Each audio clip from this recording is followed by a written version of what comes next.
an ultimate global podcast. Hello, and welcome to our special weekly podcast on trending international and social affairs. You're listening to Saurabh Kora and George Mavros from Sydney. So welcome to another exciting episode of the Ultimate Global Podcast. And in continuation of this series, which we are doing for the CEOs, founders, and co-founders, we have got another special guest joining us from Sydney. His name is Ben Kennedy, and he's the founder and CEO of Gecko. Is that the right way of pronouncing, Ben? Gecko. Gecko. Like the animal. It's Gecko. Yeah. Gecko. It's Gecko. All right. I would like to. We'll get in there. I would be passing it on to you, Ben, so that you can describe more about what Gecko is all about. Yeah, awesome. No worries.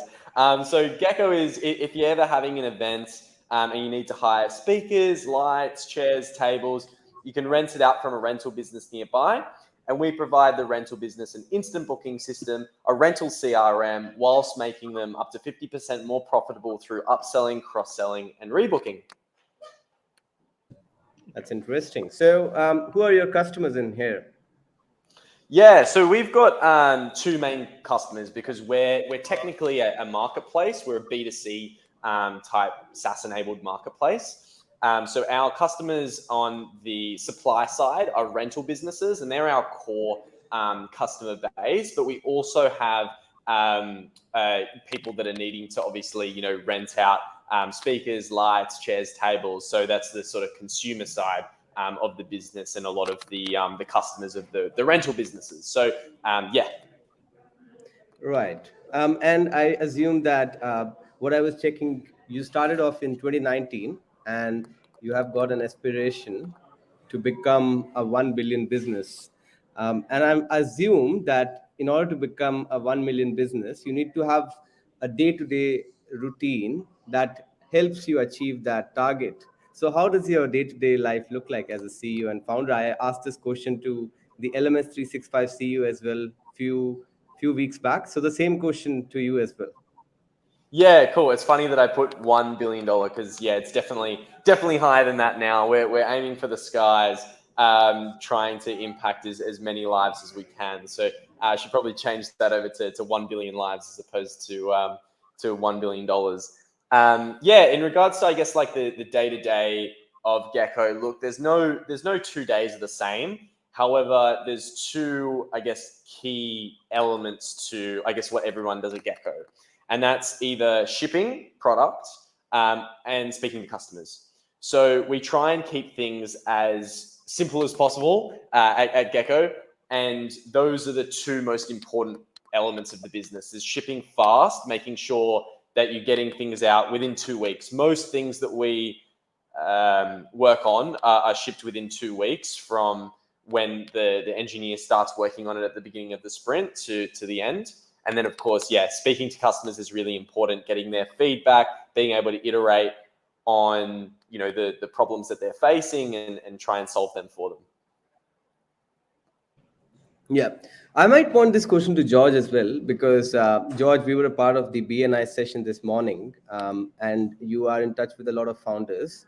How would you describe a general day-to-day life of any CEO and founder, which really makes them successful? I think for any doesn't even have to be a founder. It can be the salesperson. It can be anybody that has to manage themselves. If they don't have a strategy and they don't have a system of doing something, then they're going to be in trouble. So some people, one of my clients, 9 o'clock every day, stops for 15 minutes, goes through emails. One of my other clients years ago would only look at emails at 3 different times in the day. Right?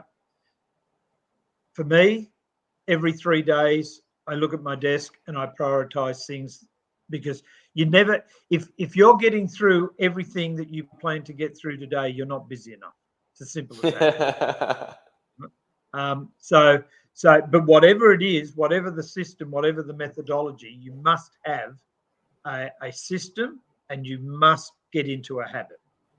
If you're a salesperson, if you are not having some system that I'm spending this amount of time servicing clients, this amount of time looking for new business, you heard me talk about today, Sarab. If you're thinking about today, that's not planning, that's panicking. What am I doing for this week? What am I doing for next month? What am I doing for next quarter? What am I doing for next year? So CEOs are really no different to anybody else in the company. You in your role, you are the CEO of you. You still have to have that system. Now, do all CEOs have the same day? No, because when I used to be at Artline, I could walk in with the greatest of plans, and suddenly a truck fell over and we lost half our stock. You deal with it. Okay. But the warehouse manager, he's the CEO of the warehouse. See, most people in business think, oh, there's only one CEO, there's only one manager, there's only one this, there's only one that. If people saw themselves in responsible roles, and you get into a habit relating to your role, things are going to go well. But if the CEO is not keeping an eye on each section of the business, it's not going to be long before it's off the rails. I think one of the questions in this direction only to Ben can be that you might be facing a lot of challenges in your day-to-day life. How do you face those challenges? What's that one thing that really keeps you going on in order to overcome those challenges? Because I assume that you are still new to your business, you might be facing a lot of different obstacles. Which are not expected, or sometimes they are expected, and you know how to strategize for that, or you don't have any strategy, but you have to come up with something. Yeah, so I mean, when it comes to obstacles, I suppose that's part of the game. So like being a founder, or even just being like living, really, you're going to come up with obstacles that happen. And I guess you just sort of have to get through it. That's the enjoyment out of being a founder, out of being a CEO, is the fact that you get to, you have the luxury of being able to work on these amazing, fun problems every day, and I think there was like a fun saying where it was like, if you can't smell a fire burning in your own office, it means you're not sniffing hard enough, right? So it means that, there's always something, as sort of George mentioned earlier, there's always something that sort of is, going wrong in one way or another, or not going as well as it could be going. And it's just about, being able to sort of, adjust your time over to, the thing that isn't going as well, and sort of taking things from there. So, I mean, look, don't get me wrong, obstacles, it's a love-hate relationship where it's enjoyable once you get through it, but when you're sort of mowing the grass, it's not a whole ton of fun. But you just have to keep in mind that that's all part of the game. So there's no point sort of wishing, oh, I wish this was over or what have you, because that's what you signed up for. That's what it is, being a founder and a CEO. So yeah. Absolutely. Recently, I was having a conversation with my sales manager, and he was asking me about different challenges that I'm facing, while closing any deals. And you, as a salesperson, you always face some sort of challenges.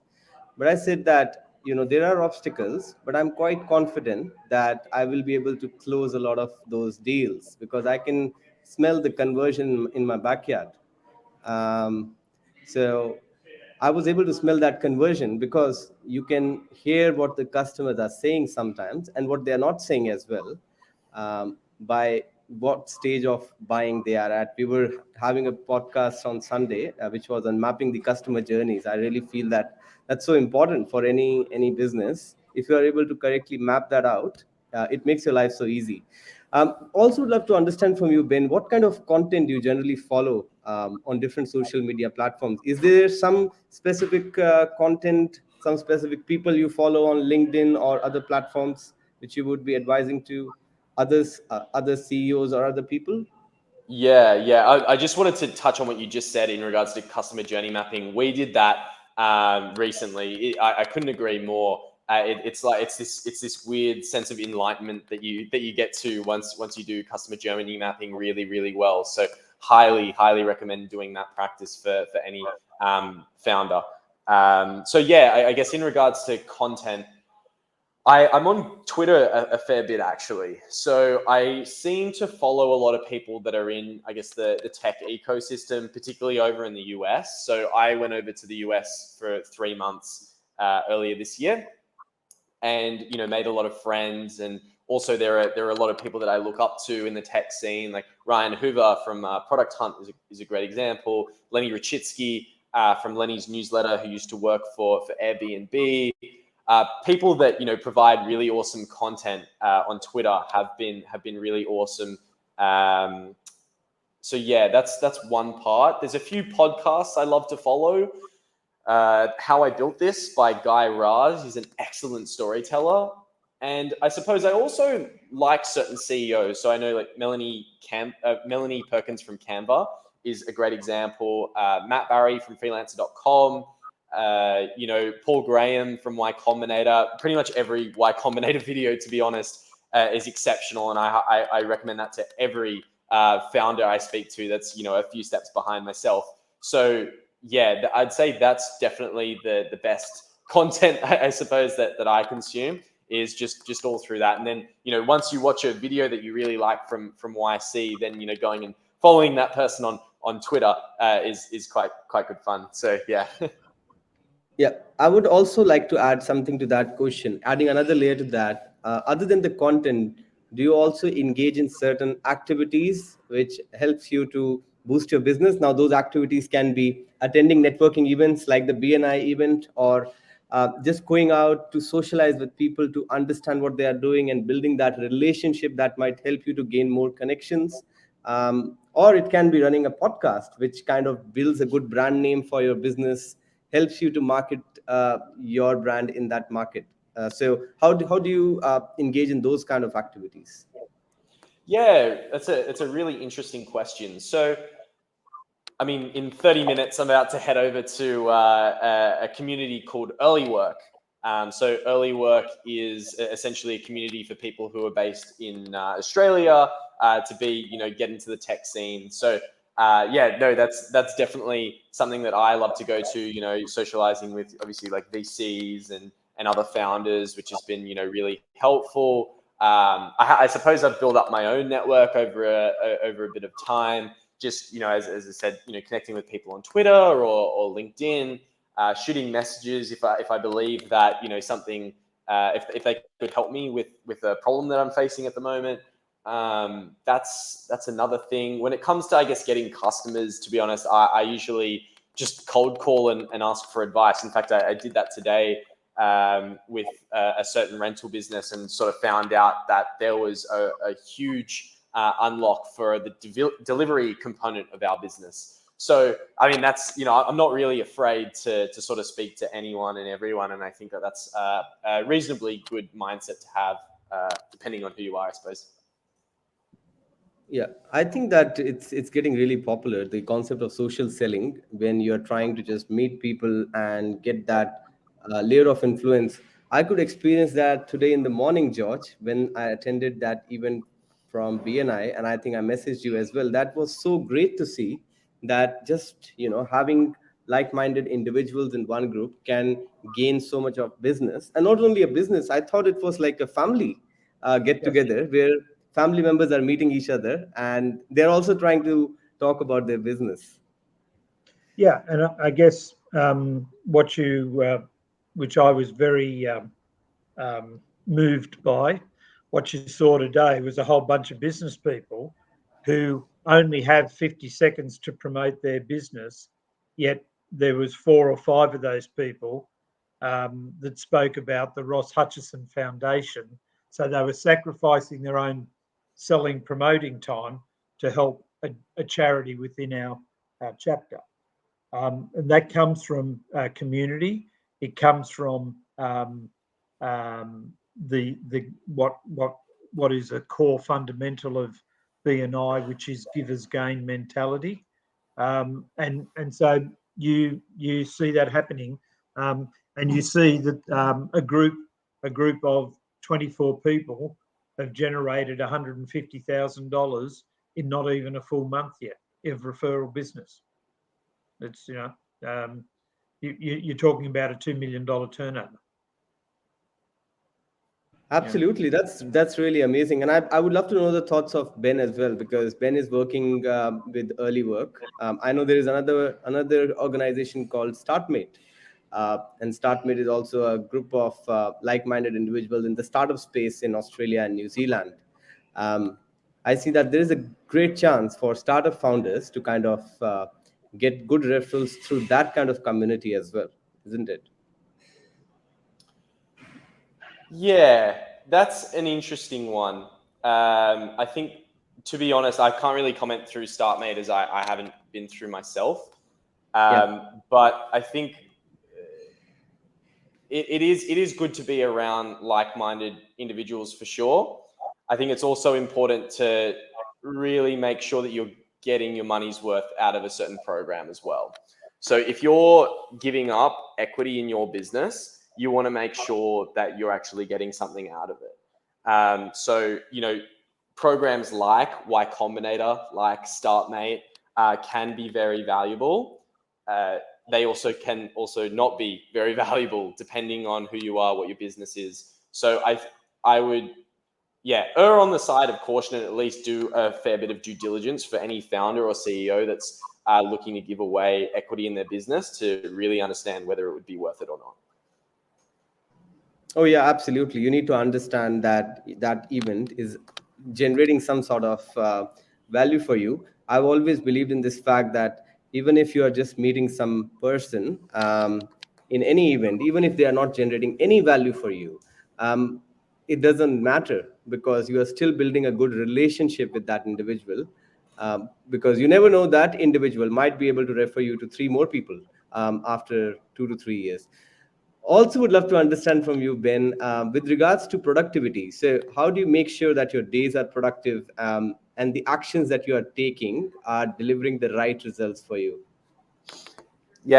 I do a checklist every day. So I spend about like 15 minutes each day making sure that I am productive. I have this little window, and I've been tweeting about it recently, between 3 and 5 p.m., where I've found that I get quite like foggy in my head. So I've tried doing a number of things like meditation, drinking more water, going for a run or going to the gym, which has been, it's been a really interesting trial process.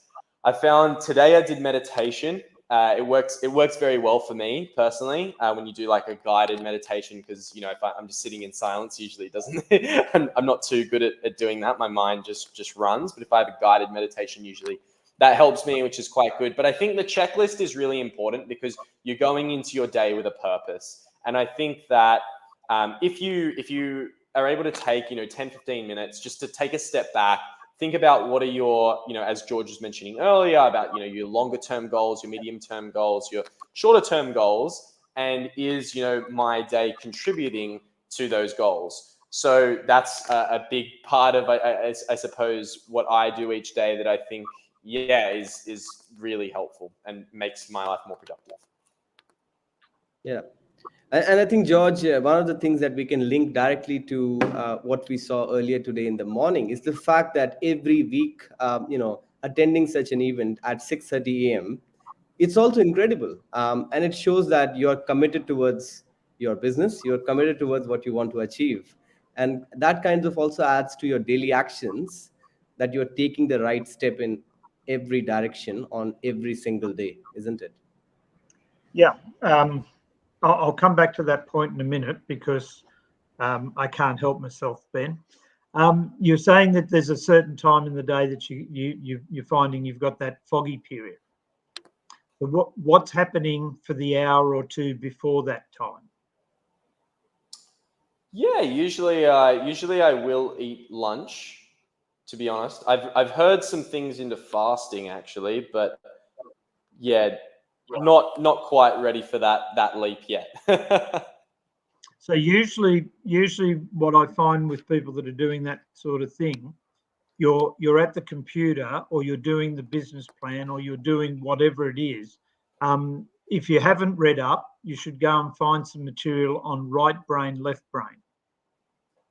So, for example, I'm a business coach, but I'm also a marketing consultant. So I've got a 40-hour business plan to do for you, and I've done all the preparation, and now I've got to just sit down and write the damn business plan. I will work for 45 minutes, and I will go outside and I will do 15 minutes of mowing the lawn. And then I'll come back and I'll do another 45 minutes, and I'll go outside and I'll do 15 minutes of mowing, not even the same section of the lawn sometimes. I'll do 45 minutes. I'll go up and I'll clean out something in the garage for 15 minutes. I'll go to the kitchen. So what we've found in performance management is, if you're just stuck in right brain or you're just stuck in left brain, it's not good for you. So you should have a combination. So if it's the middle of the night and I've got to get this thing out, I will have a stack of papers over here, and I'll work on the plan for 20, 30 minutes, and then I'll sort out that many papers. I'll do this, and then I'll go and do that. I think you find if you play around, and I'm happy to talk to you offline. If you play around with working left and right brain, I think you'll find you won't be so foggy. Interesting. Okay, open to it. Now, coming back to where you were, Sarab, ask me that question again. So the question was that with regards to BNI, what we saw is that people are so committed towards what they are doing on a weekly basis, coming up, getting up at 4:30 and coming to a 6:30 a.m. session, which can be half an hour, 45 minutes away from your house every single week, shows the dedication level that you have. And it also shows that you're taking step in the right direction on every single day, isn't it? Yes. So I look at things like BNI and business no different to any other team. If you take the 6 best cricketers, we're going to use cricket, Ben, because Sarab's into cricket. If you took the 6 best cricketers in the Indian continent and you put them in the team, but they don't have to turn up to practice, the bowler is going to practice his bowling somewhere else, and the wicketkeeper is going to practice his wicket keeping somewhere else, and the fielders are going to practice their fielding somewhere else, and then you turn up at the World Cup. How do you think they're going to work as a team? Not so good. So you got to turn up. Not only do you have to turn up, which is your attendance in a networking meeting or coming into work, and if Ben's not seeing his staff on a regular basis, how do they possibly know what's going through his head? How are they getting the body language? How are they understanding his mood? Right. So you've got to have that presence, and being present doesn't necessarily mean that you've got the presence, because if I'm at the meeting but I'm down here looking at my phone or I'm doing something else, you're not tuned in. Okay. So things like networking, things like having a regular meeting are critical to business success. The other thing that I don't like about working in virtual, there are good things about working in virtual, but when I was your ages, I got a lot of knowledge from what I called the coffee machine education. So we would have the sales meeting or the marketing meeting or whatever, and then we'd go and grab a cup of coffee, and a couple of the grey-haired guys like I am now, I'd say to them, what was all that about? When you're working in isolation, you're not getting from the senior down to the junior chit chat. Now, some people say, oh, yes, but we have a Zoom meeting every day. Try and get 4 of us to be talking individually in a Zoom meeting. It can't happen. Try and get the 4 of us now to all start talking at the one time in this podcast. You're not going to get anywhere. So you've got to mix and match, but you've got to understand, if you don't have a strategy for your staff, then you're nothing more than part of the staff's strategy. If the staff don't have a strategy for their engagement in your company, then they're nothing more than part of your strategy. Absolutely. I agree with that part. Um, One of the last questions for this evening from my side for Ben would be related to the growth mindset versus fixed mindset uh, thing. So, a lot of co founders and founders and CEOs talk about growth mindset.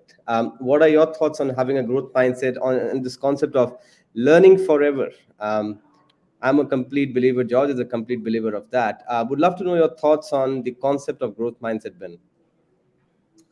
Yeah, I mean, it's hard to disagree with it. Yeah.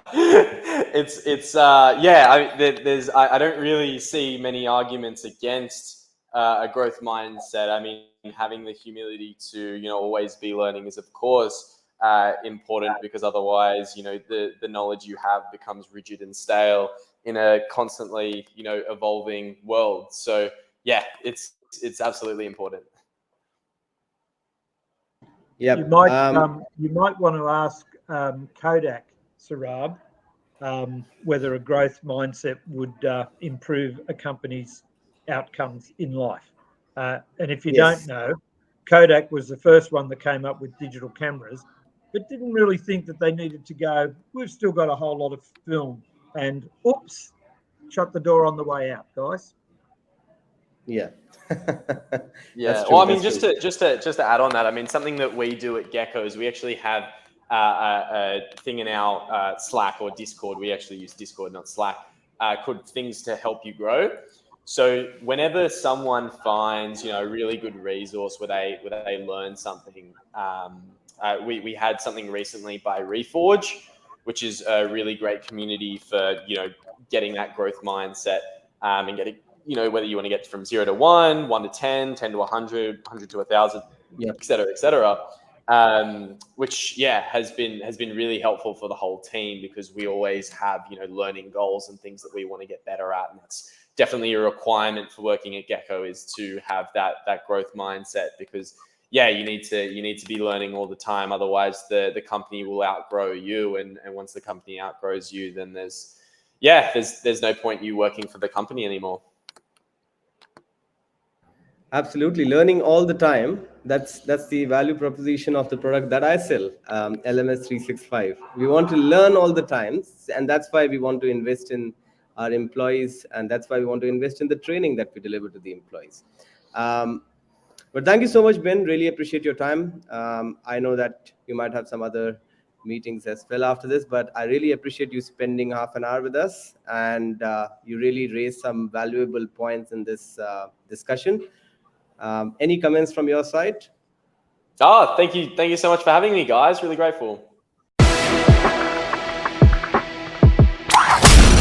This is an Ultimate Global Podcast.